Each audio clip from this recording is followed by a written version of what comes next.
Okay, welcome everybody. Thanks for joining us on this podcast. I'm Anthony from diemx. I'm joined today by a panel to have a podcast around business tips for small and growing businesses on the start of the journey, through the journey, and getting through to the thought process of an exit point. We're going to try and pick up some bite-sized top tips and any other thoughts from our industry professionals that we have. We have Paul from Nichols Law. We have Joe from Nordens. We have Paula From Nordens. and we have Matt. From Felicia. Welcome. Thank you very much for joining us today. So we've got a nice spread of thought process to talk and hopefully give something back to the listeners today. What I want to kick off with is setting up a business. People are moving through a journey. There's so much to be done. So much can be missed.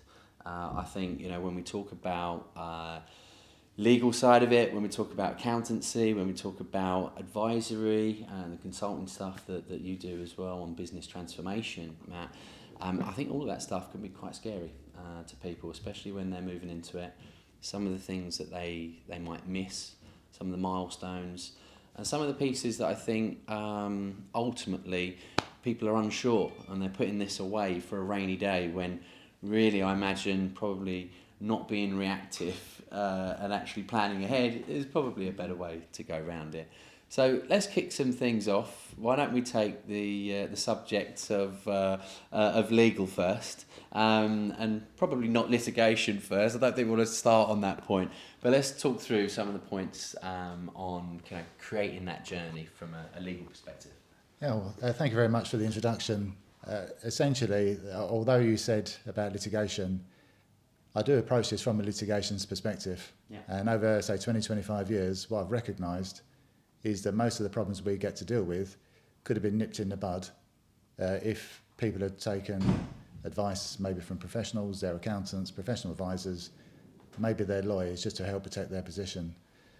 So really, I learnt through my clients' bad experiences, there is a better way of dealing with things.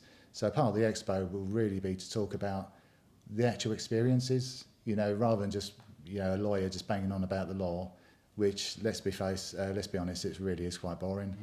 But when you actually look at some of the reasons, and what you find is that people's experiences are very much the same. So we are humans, we make the same human type mistakes in business as well in life. There's lots of little things you can do to really overcome some of those problems, and it all really adds up to what should you be doing when you start your journey, and as you mentioned on earlier on, it is all about the exit strategy, which obviously Nordens will pick up on as well. So we're all working with that common goal, just to help people on their journey from the beginning through the middle phase, which is going to get rocky at times. That's just going to be a given. Right to your exit strategy. And one of the things I'm very passionate about actually is if you get it wrong and timing is against you, a lifetime of work can be lost because you haven't protected yourself, and all of a sudden you're going into retirement. I wouldn't say a pauper necessarily, but you can be a lot worse off. And I've seen that happen on a few occasions, and rather than call me in as that desperate hope to try and rescue that situation, it's far better that you talk to your professionals in advance. And I think that's really what the key of this expo is all about. Sure. Listen to actual people that have been there, done it, helped other people, so you don't have to make the same mistakes. I was going to say, they've trodden the path. They certainly have. I think that's enough for me, because nobody likes listening to a lawyer. Oh, appreciate it. Thank you. I think we'll move it over to the advisory side from the accountancy side. Who wants to take that on? Joe, do you want to talk about that? Tell us a little bit about some of those kind of, I think some of the pitfalls are very much interesting, but some of the kind of the real basics that people need to have when they're kind of starting out and pushing that business through. Because I think from an accountancy perspective, well, let's be frank, but people that typically are building organisations, they're not accountants. They're not too sure, what it should be. And, I think it's one of those topics that kind of gets buried for a while until they need to do something. So Yeah, tell us your thoughts on that. it is very much so one of them things that can often get left till the last minute. From a business owner's perspective, they want to be out there being creative, and that's what they're good at. But I think it comes back to the point of, right from the start, surrounding yourself with good people that you can trust and rely on, because that's one of the things we find quite often when we're working with business owners. They have perhaps a good team in-house, but then their external support network is quite weak. They don't necessarily have the right people around them. So they either get bad advice or they don't get the advice they need. And that's right from the start, they're already up against it, so to speak. So that's one of the things we advocate right from the start, get your support network in place, because that will make your life and your decision making so much easier right from the start. Of course, myself and Paula, we're numbers people, we work very closely with numbers. I think that's essential when you're starting out in business. The amount of businesses or potential businesses that we've dealt with over the years where, they come to us with a really good idea, but you look at the numbers behind it, or you ask them about the numbers behind it, they haven't quite thought it through. We've touched on things like market research, actually understanding whether there's a need, but putting those initial numbers behind it, you can really see right from the start, does this business actually make viable sense? Is it actually a viable business model? It might be a great idea, but if you're not going to get the appetite for it, or if you're not going to get the profit in it, it's going to be very difficult to scale it or grow it. So they're things that we really promote right from the start, about having that sort of financial plan, because the business, the concept, the vision might all be great, but if you don't have that understanding of the numbers and how your margins work, what costs you're really going to need to incur to get this off the ground, it's going to be really difficult. And one of the things, first and foremost, we do say to all business owners is, what is your why? What is your passion? And why are you actually doing this? Because we've had this discussion just before we walked in here separately about, a lot of people go into business or run a business because they're frustrated at the business they were in. They think they can do it better, or they believe, or they can do it better. But if you don't have that passion for it, that real deep-rooted passion, it's great and it's easy when things are going well. But when you're in them dark days where things aren't going so well, the passion for what you do gets you through that, And I think it's also one of those things where if you don't have that deep-rooted passion, it's very difficult to build a scalable business and inspire your team. Yeah. So they're the three key things that we really would say right from the off. Get your support network there. Know your numbers well enough, and first and foremost, you need to have a real passion for what you do. Absolutely, really, really appreciate that. And I think, you're absolutely right in terms of the numbers. You can have, people love to be creative, but at the end of the day, if you haven't kind of been able to do that deep dive, with guys like yourself who are in the numbers and understand that, can break their margins down. Yep. And in those dark days, you can then understand if potential optimization needs to happen, where can that come from? Trying to understand that margin that you can deliver in your business, and is it a viable business? That's the piece. Otherwise, there's a lot of hard work going in for not too much. Thank you very much. Right, appreciate that. Thanks very much. So Paula, let's talk a little bit more about the journey. Let's talk a little bit more about the advisory side of as businesses are growing, and some of the pieces that you think is important to talk to your clients about, and some of the pieces that typically come up or bite people on that journey that they don't think about. Okay. And that to you. Thank you. So the first thing is having the support network around you, like Joe just said. So it's having a good relationship with your bank, having a good relationship with the team around you, keeping that relationship going.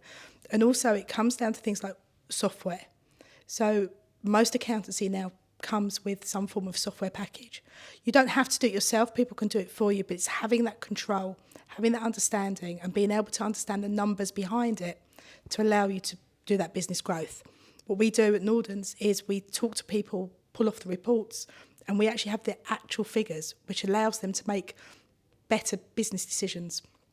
What it does, it allows us to see what's actually happening in their business. So if they were to employ one more person, what does that actually do to their business? So it's having that control, the understanding, and making better choices.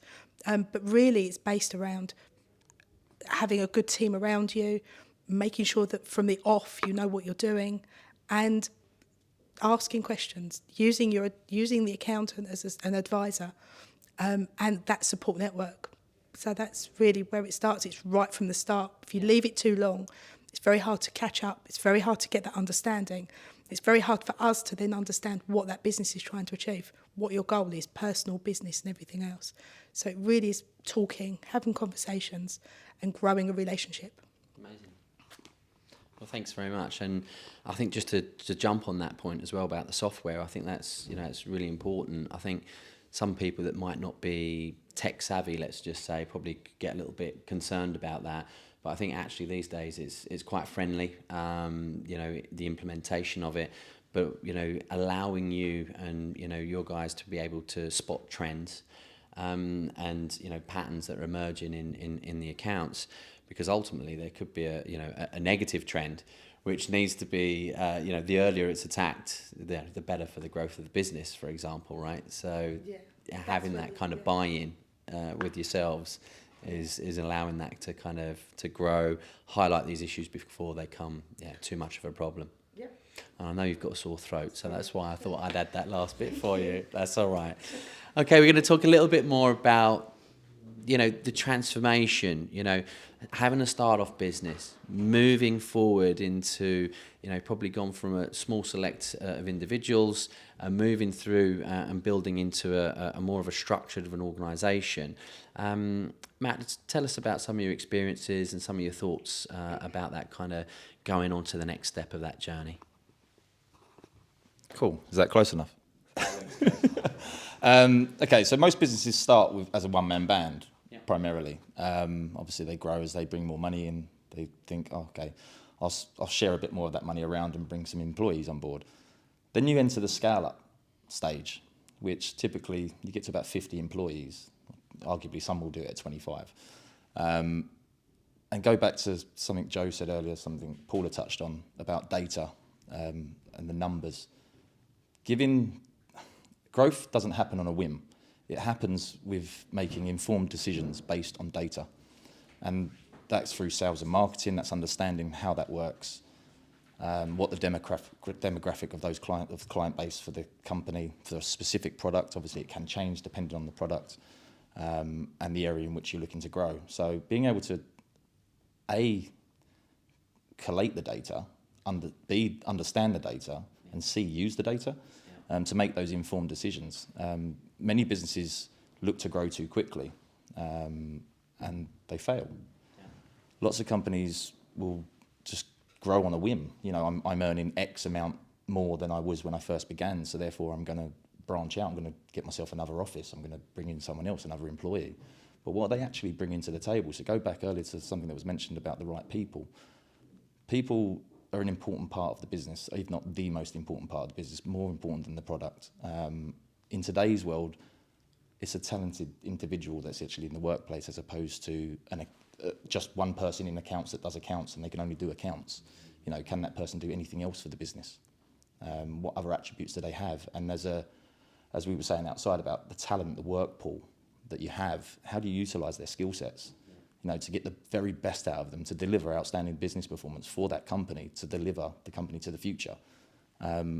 And that goes across every area of the business. There's been I've seen some terrible things where people try to grow and they'll invest in like social media ads.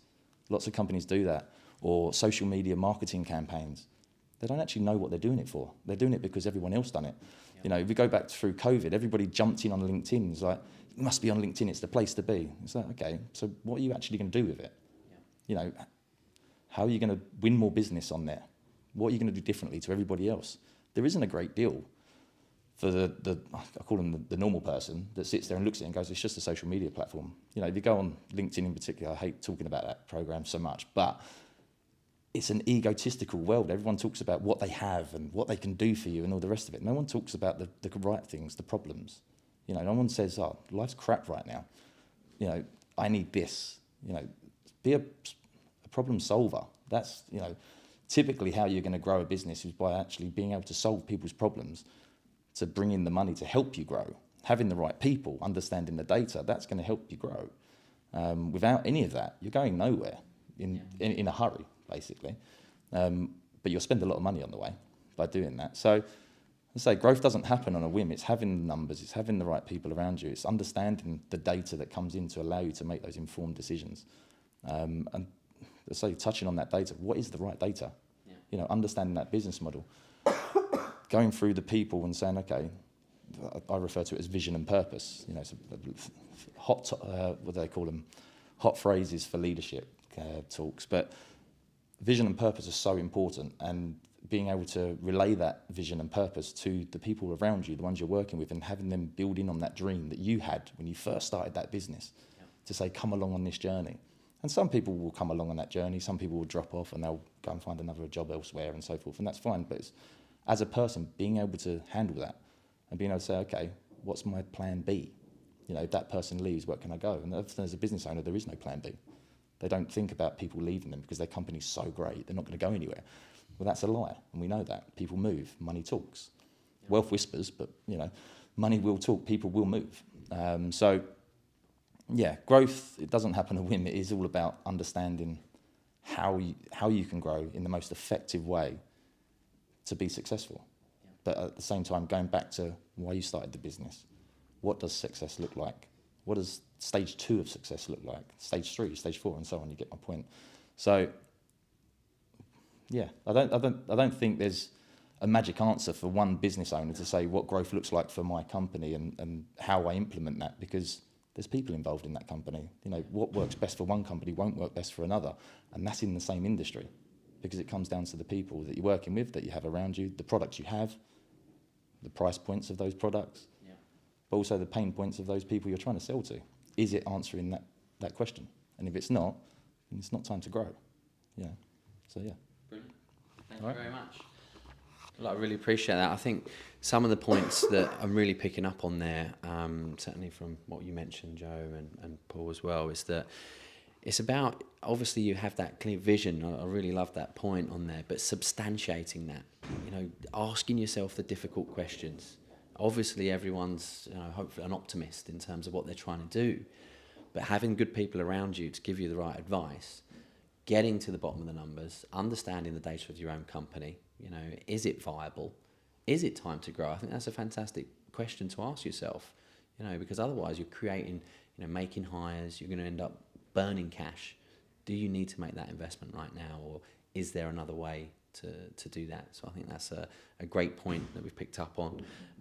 I think just to kind of wrap up the conversation is to talk about getting the organisation kind of ready for, or having that thought process around kind of the exit plan and that final kind of stage in business. Paul, talk to us about your thoughts on that. Yeah, thank you. Again, I agree with what everybody said. I think from a legal point of view, going back to there are effectively 3 stages. You start, you've got your journey, and then you've got your exit strategy. Each of those are important. The key really is to not be afraid to seek advice from people that have been on that journey, i.e. other business people. That's very important. But also professional advisors, not somebody that's just going to do your books or somebody's going to act for you. But what we often find is that most professionals know other professionals, so professionals are very useful to know. So if you've got a problem, if I can't answer it, I can invariably find somebody that can, and I know that's the same for Matt, Paula, and also for Joe as well. I say from a legal point of view, don't be scared about the law. And the one top tip would be get it in writing, whether that's your contracts with your partners, with your shareholders, with your customers, obviously, with your suppliers. And then that principle follows all the way through. And that can be so critical because every business will suffer some experiences. Some of those are going to be good, and some of those are going to be very bad. Now, if you've got good contracts in place, you can mitigate some of the risks going forward. That's very important, and that's one of the things I've witnessed time and time again over the years. And also, as I mentioned earlier, at some stage you're going to want to retire, you're going to want to sell your business. Well, what have you got to sell? Is it a liability? Is it a pile of rubbish? Or have you got something viable that's well structured and it's secure? And if you just listen to the right people, and not the man down the pub who thinks he knows it all, right? But I'm talking about good advisors, somebody that's prepared to talk to you, listen to what you're saying, and then actually give you some suggestions about how you can grow. Because I don't think anybody ever done it on their own. We've all done it as part of a team. And the way I see it is I'm no different to that business person. I'm a business person in my own right. And guess what? I've surrounded myself with the right type of advisors because I don't know it all. And when I need to discuss a particular point, I know where to go. And having the ability to know where to go is great. So the law, yeah, you need a bit of law. But basically, if you've got a good legal team, good accountants, good advisors, good bankers around you, I did say bankers, by the way, then that's essentially, right, you've got a support network. So when and if you get a rough patch, you're probably going to be more resilient. Yeah. And that's the key to it, really. So get it in writing is probably the top tip. And we will be discussing a lot more when it gets to the expo. Lovely. Thanks very much. Joe, your thoughts about from the accountancy side and preparing that kind of business for exit plan? Yeah, and I think the words you just mentioned there, preparing, is vital, because we've experienced it a lot where business owners get to the point where they've just had enough and that's their trigger for exit. That's not usually the best time to be looking at an exit, because the reality is, like what Matt has touched on and what we've all been talking about, planning ahead, your goals, your long-term progression, what it is that you want to achieve. If you've thought all that through, building things and having the processes and the systems in place ready for an exit, that needs to happen 2 years at least before you're actually going to make that jump to exit the business. If you just get to a stage where you're completely burnt out and just say, I want to exit, chances are your business isn't structured well enough for you to get the most value from it. So it is a gradual process, and I think Matt was alluding to that it doesn't happen overnight. It's one of them things where I think, you have to spend time preparing for it, but ultimately you want to exit, if that's what you choose to do, at a time when the business is as least reliant on you as possible, because that's when you'll get the most from it. So building that team, building that structure, the processes where the business is not reliant on you is vital, and that will allow you to achieve the most from it. But one thing that I always talk to clients that we work with and business owners that we work with when they're talking about exit is, why are you exiting the business and what is your plan post-exit? Because we've seen a lot of business owners actually fall into depression and have issues post-exit because they've just thought, I just want to get away from this environment, but they've got no actual plan of what they're going to do. They become bored, and then they're in a position where I actually regret it a lot and I haven't got that next stage lined up. So I think that's one of the key questions we always ask is, that's fantastic that you want to exit, but what's the next stage? Like what we've been alluding to throughout this discussion, it's all about forward planning. And I think having that next stage of your plan is really, really important, to just exit, take a cash sum or whatever it is, and then go to, like the dream is often go and sit on the beach for 6 months and not worry about anything. That can get quite boring quite quickly for a lot of people, and it's a case of, okay, so what are you going to do next? And I think a lot of business owners, we mentioned about passion, they move on to their next passion or their real true passion project, and that's great, but some business owners don't. They've just had enough, they're burnt out, they think exit is the right thing, but they quickly regret it. So I think exit's a really, really good topic, to be honest, but I think it's a case of, if you are serious about exit, first and foremost, you need to put them building blocks in place well before you're ready to press that button. And then afterwards, it's a case of, what are you going to do next? Because if you don't have that next stage of your journey lined up, you could potentially do something that you regret. Amazing.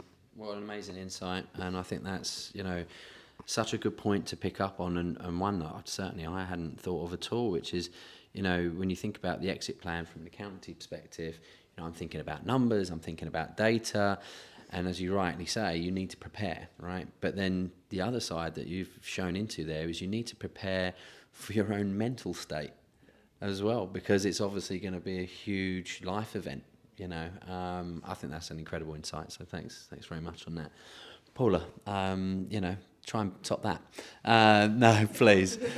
Some more thoughts maybe about it. I mean, one of the pieces as well that certainly, we talked about the preparation, and I imagine as well, but surely there's got to be a big piece around there of, individuals trying to educate themselves on what is their business actually worth. They might want to exit, but do they really know? What's your thoughts around that?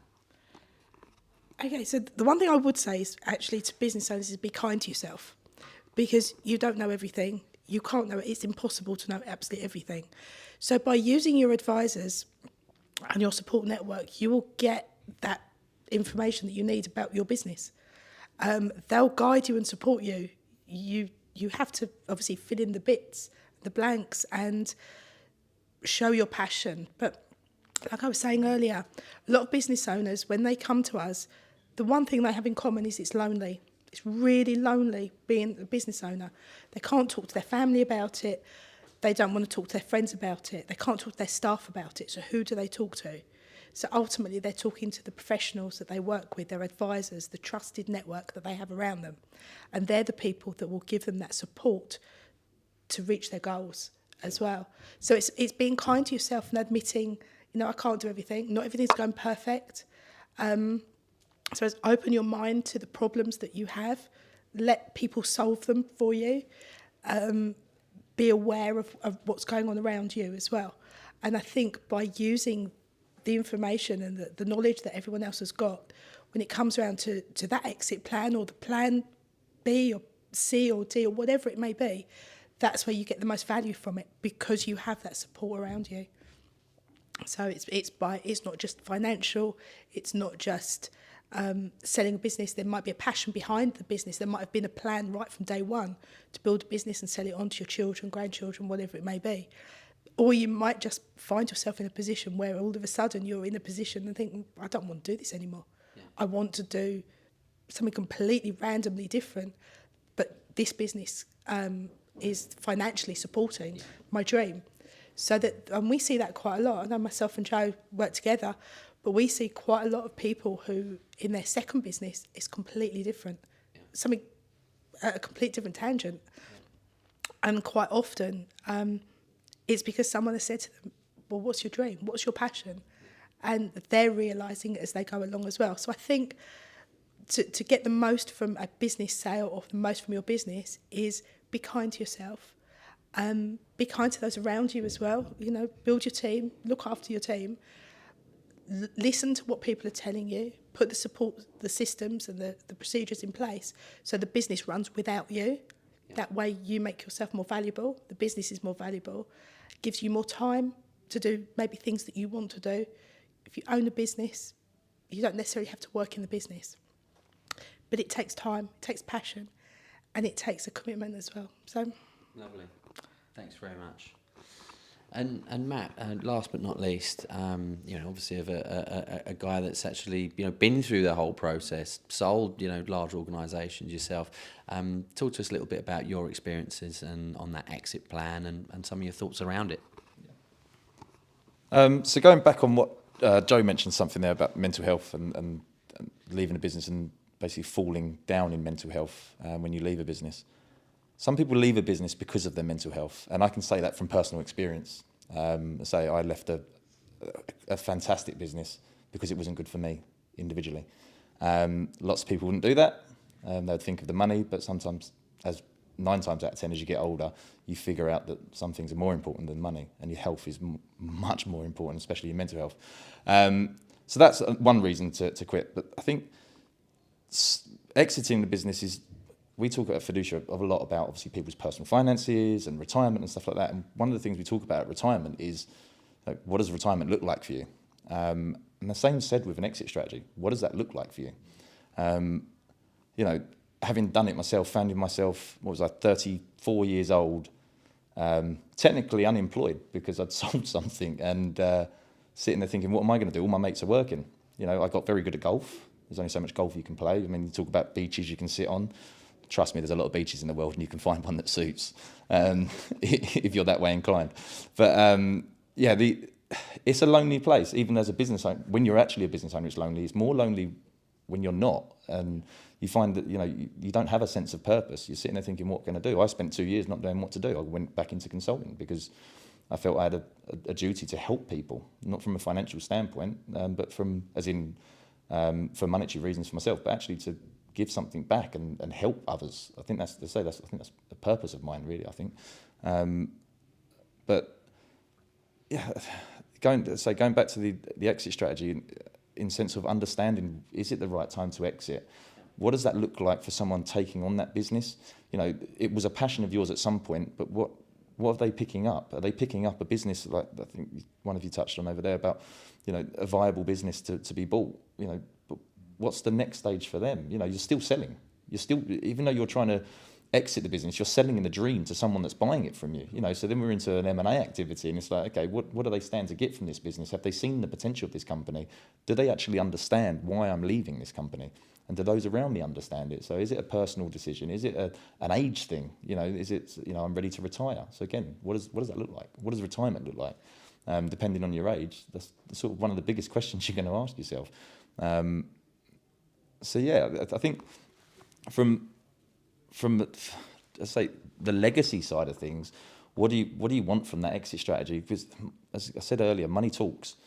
And I've been involved in MBOs and stuff like that with people who they still own a percentage of a business that they've not been in for 2-3 years because they've got an MBO going on that lasts 5 years, for example, and they've got a share of that business, and they'll always have a share of that business, and it gets passed on to their grandchildren or whoever is in their family that's going to take on their estate. So you start a company, you grow it, it's going fantastically well, it's earning you money. Some people, it's not a nice thing to say, but greed is everything to them, and they want money. So they want that legacy of that. So they will sit there and say, how can I make this work for me, even though I'm not in the business? So, what can I put in place from a legal standpoint that's actually going to set me up and my children for the rest of my life? So I feel happy when my time on this earth is over. Exit strategies look different for everybody. They really do. I don't think I've come across any one business owner that had the same exit strategy as someone else. Yeah, from a framework, there's similarities, but it's very individual. The key thing is just understanding why you're doing it, knowing it's the right decision. Is it the right time in your life? What does it look like afterwards? It's key. What does it look like afterwards? And make it work, whatever it is, basically. Amazing. Leave it with a smile on your face. Yeah, absolutely. Right. Appreciate that. Appreciate your time. Some amazing insights there. We'll be talking more about this at the Expo in April. I hope people can come along for that. And certainly hope you've taken something out today. Thanks very much. Thanks, guys. Thank you. And that's all right. Oh my God, I need a wig.